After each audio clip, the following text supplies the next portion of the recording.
ओम श्री व्यंकटेशाय नमः. गोविंदा गोविंदा व्यंकटरमणा गोविंदा. श्री स्वामी समर्थ. माझ्या चॅनलमध्ये सर्वांचं स्वागत आहे. तर आता श्रावण महिना चालू आहे, तर आपल्याला भगवान श्री विष्णूची सेवा करायची आहे. तर आपल्याला आता व्यंकटेश स्तोत्राची सेवा कशी करायची आहे, तर कोणी 21 दिवसांची करतं, तर कोणी 3 दिवसाची, कोणी 41 दिवसाची. तर आपल्याला 3 दिवसाची सेवा कशी करायची आहे ते मी आज तुम्हाला सांगणार आहे. तर व्हिडिओ नक्की बघा.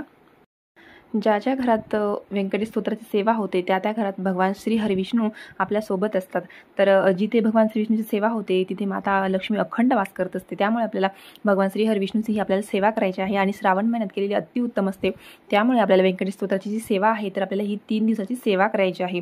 तर आपल्याला सर्वप्रथम आपल्याला केंद्रात जायचं आहे आणि आपल्याला स्वामींना नारळ, खडी साखर, फुलं घेऊन जायची आहे आणि स्वामींना प्रार्थना करायची आहे की स्वामी मी ह्या कार्यासाठी मी आपली तुमची मनोकामना सांगायची आहे स्वामींना आणि स्वामींना सांगायचं आहे की मी ह्या कार्यासाठी ही व्यंकटेश स्तोत्राची जी सेवा आहे तर मी ती करणार आहे, तर निर्विघ्नपणे पार पडू द्या.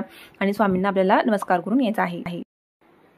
तुमच्याजवळ जर केंद्र नसेल तर तुम्ही दत्ताच्या मंदिरात जा किंवा बालाजीचं मंदिर असेल तिथं जा आणि आपल्याला भगवंताला सांगायचं आहे की मी ही सेवा करणार आहे, तर तुम्ही माझी निर्विघ्नपणे पार पडू द्या असं सांगून आपल्याला पूजा मांडायची आहे. तर तुम्ही सकाळून पूजा मांडू शकता किंवा मग रात्रीसुद्धा तुम्ही पूजा मांडू शकता, कारण ही सेवा आहे व्यंकटेश स्तोत्राची ती फक्त तुम्हाला 12 वाजताच करायची आहे, रात्रीच्या 12 वाजता. तर तुम्ही पूजा सकाळून सुद्धा मांडू शकता. तर आपल्याला निळवस्त्र असेल तर आवर्जून टाका. तर आपल्याला विष्णूचा फोटो, भगवान श्री विष्णूचा फोटो ठेवायचा आहे. तुमच्याकडे बालाजीची मूर्ती असेल तर ती मूर्ती ठेवा किंवा मग नसेल तर तुम्ही फक्त बाळकृष्णाची मूर्ती घेऊन त्याचा अभिषेक करायचा आहे आपल्याला, किंवा मग स्वामींच्या मूर्तीवर सुद्धा तुम्ही अभिषेक करू शकता, किंवा मग आपल्या विठ्ठलाचं जे रूप आहे ते सुद्धा विष्णूचं रूप आहे, तर तुम्ही विठ्ठलाच्या मूर्तीवर पण अभिषेक करू शकता. आणि अभिषेक करताना आपल्याला श्री सुक्तम, पुरुष सुक्तमचं पठण करायचं आहे. ते जर जमत नसेल तर तुम्ही ओम नमो भगवते वासुदेवाय नमः ह्या मंत्रात सुद्धा पठण करू शकता अभिषेक करताना.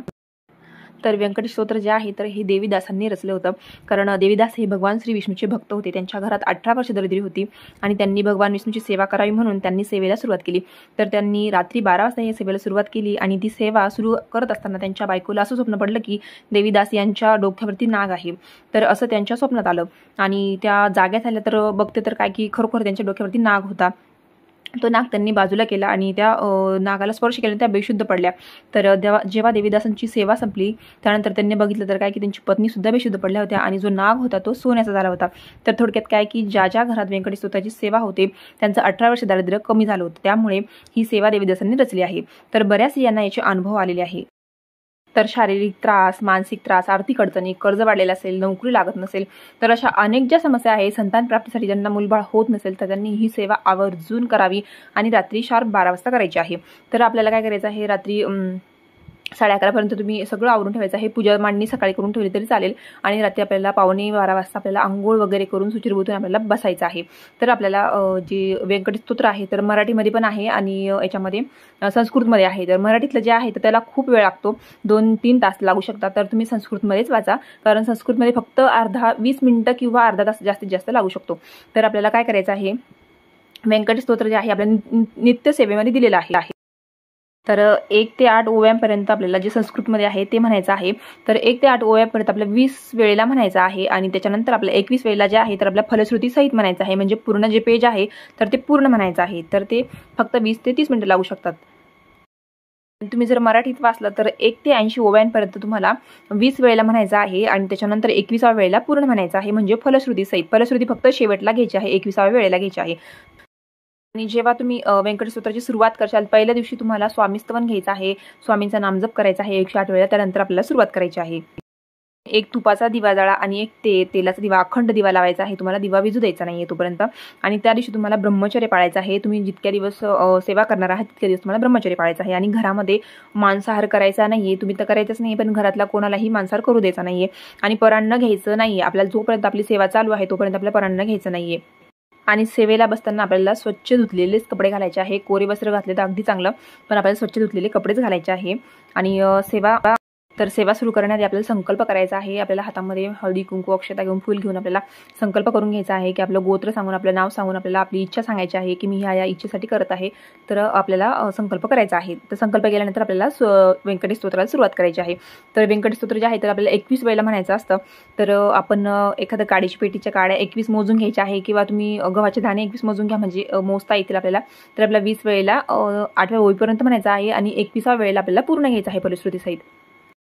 ज्यांना संस्कृत जमत नसेल त्यांनी मराठीत म्हणा. फक्त एवढंच आहे की मराठीमध्ये वेळ लागतो आणि संस्कृतमध्ये कमी वेळ लागतो. तर अशा प्रकारे आपल्याला पूजा मांडून घ्यायची आहे. तर तुम्ही 2 दिवे लावा, एक तुपाचा आणि एक तेलाचा, आणि अशा प्रकारे पूजा मांडणी करून घ्या. ज्यांच्याकडे बालाजीचा फोटो असेल किंवा तुमच्याकडे जर बाळकृष्णाची मूर्ती नसेल तर तुम्ही विठ्ठलाची मूर्तीवर पण अभिषेक करू शकता किंवा स्वामींची मूर्तीवर पण अभिषेक करून तुम्ही तिथे स्थापन करू शकता. तर अशा प्रकारे, आणि तुम्हाला नैवेद्य जो आहे तर तुम्ही खडीसाखरेचा दाखवा, तुमच्याकडे फळांचा असेल तर फळांचा दाखवा. आणि आपल्याला चौथ्या दिवशी उद्यापन करायचं आहे. आपण जर 3 दिवसाची जर सेवा करणार असेल तर आपल्याला चौथ्या दिवशी उद्यापन करायचं आहे. तर आपल्याला उद्यापन करताना चौथ्या दिवशी आपल्याला बाळकृष्णाचा परत अभिषेक करून घ्यायचा आहे आणि आपल्याला नैवेद्य दाखवायचा आहे. तर बालाजींना जो आहे तर आपल्याला डाळीचा लाडूंचा लाडू अतिशय प्रिय आहे भगवान बालाजींना. तर तुम्ही डाळीचा लाडूचा नैवेद्य सुद्धा करू शकता किंवा मग खडीसाखरेचा किंवा मग साधी पिवळी खिचडी करा आणि जिऱ्या मोहरीवाली पिवळी साधी खिचडी असते ना ती सुद्धा तुम्ही नैवेद्याला दाखवू शकता. तर चौथ्या दिवशी म्हणजे सकाळीच तुम्हाला हे करायचं आहे, नैवेद्य दाखवायचा आहे, उद्यापन करून घ्यायचं आहे. तर त्या दिवशी तुम्ही दान करायचे आहे, कोणाला शिदा द्यायचा आहे, गरजूंना तुम्हाला. तर अशा प्रकारे तुम्हाला सेवा करायची आहे. तर तुम्हाला नंतर तुम्ही आरती करून घ्या. रोज तुम्हाला आरती करायची आहे. जेव्हा तुम्ही व्यंकटसूत्र वाचून झाल्यावर तुम्हाला रोज आरती करायची आहे. तर भगवान व्यंकटेशाची ही सेवा आहे तर खूप सुंदर आहे आणि सर्वांनी आवर्जून करावी. सगळ्यांना अनुभव येतो म्हणजे येतोच. सेवा जी आहे ती रात्रीच करा, दिवसा करू नका. फक्त रात्री 12 वाजताच तुम्हाला ही सेवा करायची आहे आणि सगळ्यांनी आवर्जून ही सेवा करा. कारण जिथे भगवान श्रीकृष्णाची सेवा होते तिथे माता लक्ष्मी अखंड वास करत असते आणि प्रत्येकाने ही सेवा मनापासून करा. माझे व्हिडिओ आवडल्यास लाईक करा, सबस्क्राईब करा, शेअर करा. श्री स्वामी समर्थ.